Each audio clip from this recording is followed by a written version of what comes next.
कर रहे हैं, आइए आपको लिए चलते हैं। सभी पूज्य संतों का मैं शीश झुकाकर अभिनंदन करता हूं। आज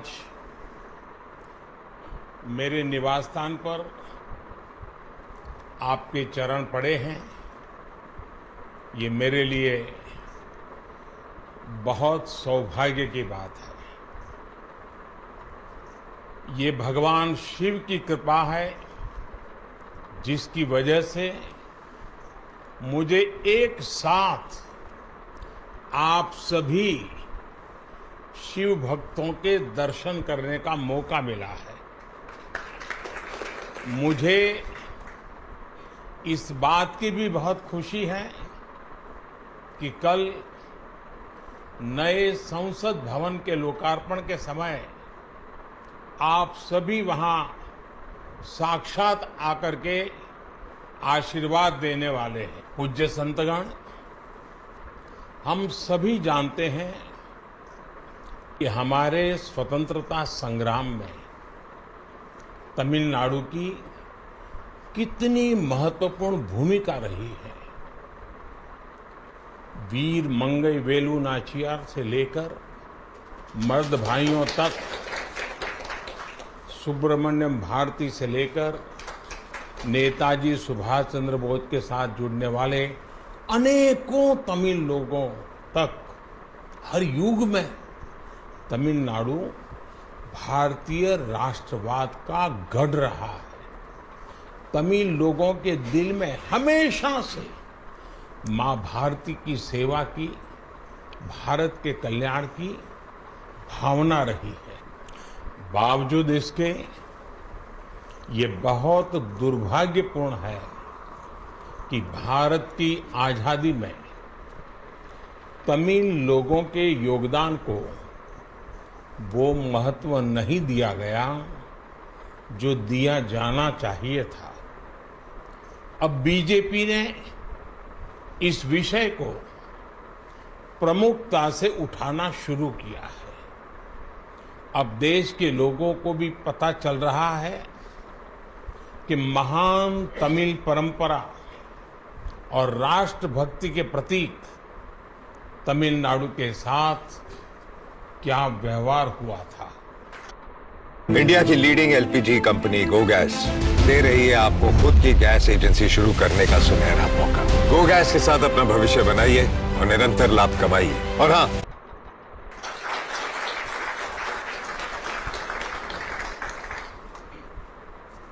जब आजादी का समय आया तब सत्ता के हस्तांतरण के प्रतीक को लेकर प्रश्न उठा था। इसके लिए हमारे देश में अलग अलग परंपराएं रही हैं, अलग अलग रीति रिवाज भी रहे हैं, लेकिन उस समय राजा जी और आदीनम के मार्गदर्शन में हमें अपनी प्राचीन तमिल संस्कृति से एक पुण्य मार्ग मिला था। ये मार्ग था सेंगोल के माध्यम से सत्ता हस्तांतरण का। तमिल परंपरा में शासन चलाने वाले को सेंगोल दिया जाता था। सेंगोल इस बात का प्रतीक था कि उसे धारण करने वाले व्यक्ति पर देश के कल्याण की जिम्मेदारी है और वो कभी कर्तव्य के मार्ग से विचलित नहीं होगा। सत्ता हस्तांतरण के प्रतीक के तौर पर तब 1947 में पवित्र तिरुवावड़ुतुरई आदीनम द्वारा एक विशेष सेंगोल तैयार किया गया। आज उस दौर की तस्वीरें हमें याद दिला रही हैं कि तमिल संस्कृति और आधुनिक लोकतंत्र के रूप में भारत की नियति के बीच कितना भावुक और आत्मीय संबंध रहा है। आज उन गहरे संबंधों की गाथा इतिहास के दबे हुए पन्नों से बाहर निकलकर एक बार फिर जीवंत हो उठी है। इससे उस समय की घटनाओं को समझने का सही दृष्टिकोण भी मिलता है और इसके साथ ही हमें ये भी पता चलता है कि सत्ता के हस्तांतरण के इस सबसे बड़े प्रतीक के साथ क्या किया गया। मेरे देशवासियों, आज मैं राजा जी और विभिन्न आदीनम की दूरदर्शिता को भी विशेष तौर पर नमन करूंगा। आदीनम के एक सेंगोल ने भारत को सैकड़ों वर्षों की गुलामी के हर प्रतीक से मुक्ति दिलाने की शुरुआत कर दी थी।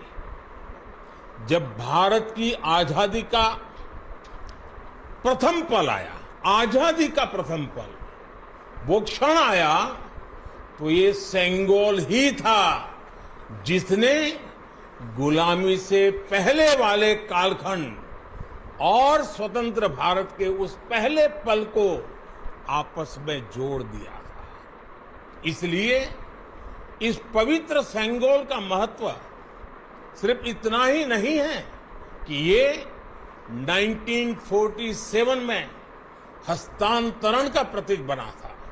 इस सेंगोल का महत्व इसलिए भी है क्योंकि इसने गुलामी के पहले वाले गौरवशाली भारत से, उसकी परंपराओं से स्वतंत्र भारत के भविष्य को कनेक्ट कर दिया था। अच्छा होता कि आजादी के बाद इस पूज्य सेंगोल को पर्याप्त मान सम्मान दिया जाता, इसे गौरवमयी स्थान दिया जाता। लेकिन ये सेंगोल प्रयागराज में, आनंद भवन में वॉकिंग स्टिक यानी पैदल चलने पर सहारा देने वाली छड़ी कहकर प्रदर्शनी के लिए रख दिया गया था। आपका ये सेवक और हमारी सरकार अब उस सेंगोल को आनंद भवन से निकाल कर लाई है। आज आजादी के उस प्रथम पल को नए संसद भवन में सेंगोल की स्थापना के समय हमें फिर से पुनर्जीवित करने का मौका मिला है। लोकतंत्र के मंदिर में आज सेंगोल को उसका उचित स्थान मिल रहा है। मुझे खुशी है कि अब भारत की महान परंपरा के प्रतीक उसी सेंगोल को नए संसद भवन में स्थापित किया जाएगा।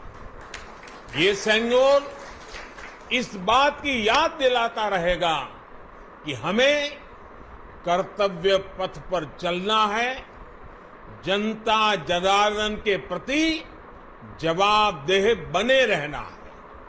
पूज्य संतगण, आदीनम की महान प्रेरक परंपरा साक्षात सात्विक ऊर्जा का प्रतीक है। आप सभी संत शैव परंपरा के अनुयायी हैं। आपके दर्शन में जो एक भारत श्रेष्ठ भारत की भावना है, वो स्वयं भारत की एकता और अखंडता का प्रतिबिंब है। आपके कई आदीनम के नामों में ही इसकी झलक मिल जाती है। आपके कुछ आदीनम के नाम में कैलाश का उल्लेख है।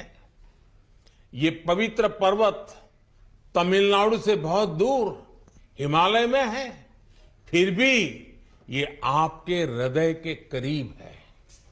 शैव सिद्धांत के प्रसिद्ध संतों में से एक तिरुमूलर के बारे में कहा जाता है कि वो कैलाश पर्वत से शिव भक्ति का प्रसार करने के लिए तमिलनाडु आए थे। आज भी उनकी रचना तिरुमंदिरम के श्लोकों का पाठ भगवान शिव की स्मृति में किया जाता है। अपर, समंदर, सुंदरर और माणिका वासगर जैसे कई महान संतों ने उज्जैन, केदारनाथ और गौरीकुंड का उल्लेख किया है। जनता जनार्दन के आशीर्वाद से आज मैं महादेव की नगरी काशी का सांसद हूं, तो आपको काशी की भी बात बताऊंगा। धर्मपुरम आदीनम के स्वामी कुमार गुरुपरा तमिलनाडु से काशी गए थे। उन्होंने बनारस के केदार घाट पर केदारेश्वर मंदिर की स्थापना की थी। तमिलनाडु के तिरुपन्नदारु में काशी मठ का नाम भी काशी पर रखा गया। इस मठ के बारे में एक दिलचस्प जानकारी भी मुझे पता चली है।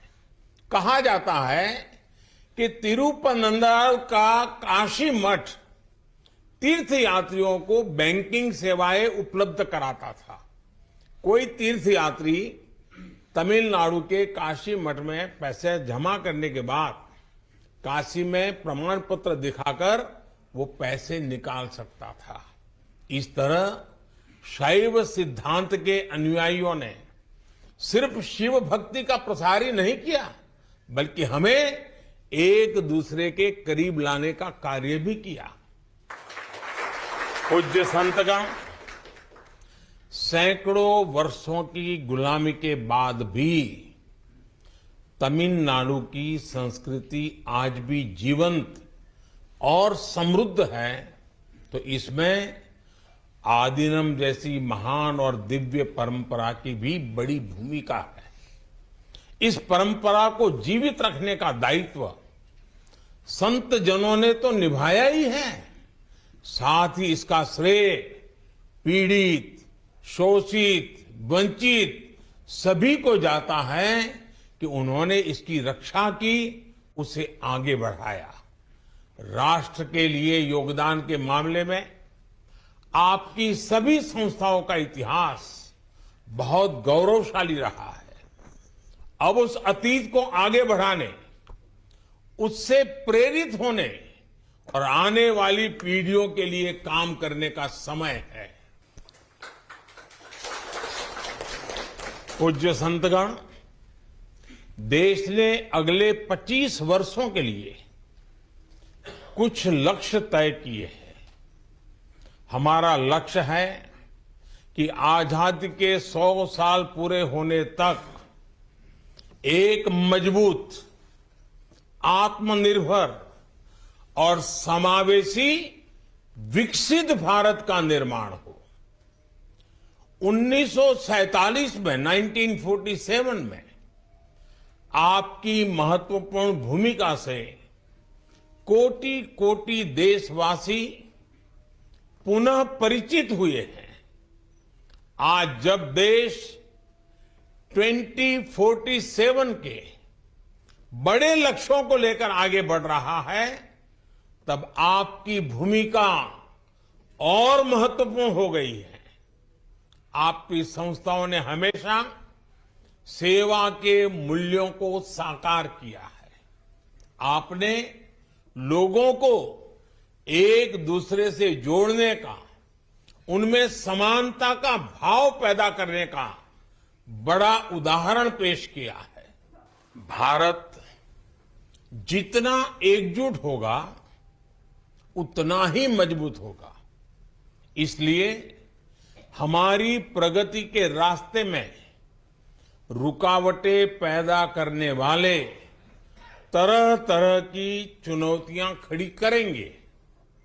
जिन्हें भारत की उन्नति खटकती है, वो सबसे पहले हमारी एकता को ही तोड़ने की कोशिश करेंगे।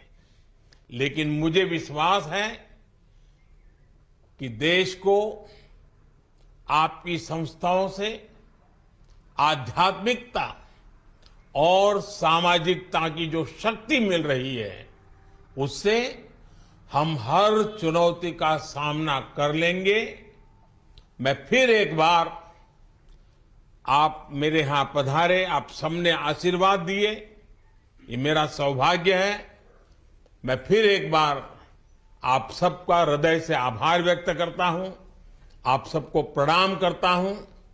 नए संसद भवन के लोकार्पण के अवसर पर आप सब यहां आए और हमें आशीर्वाद दिया, इससे बड़ा सौभाग्य कोई हो नहीं सकता है।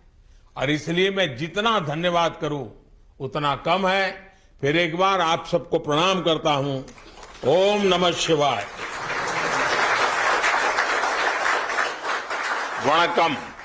इंडिया टीवी हर वक्त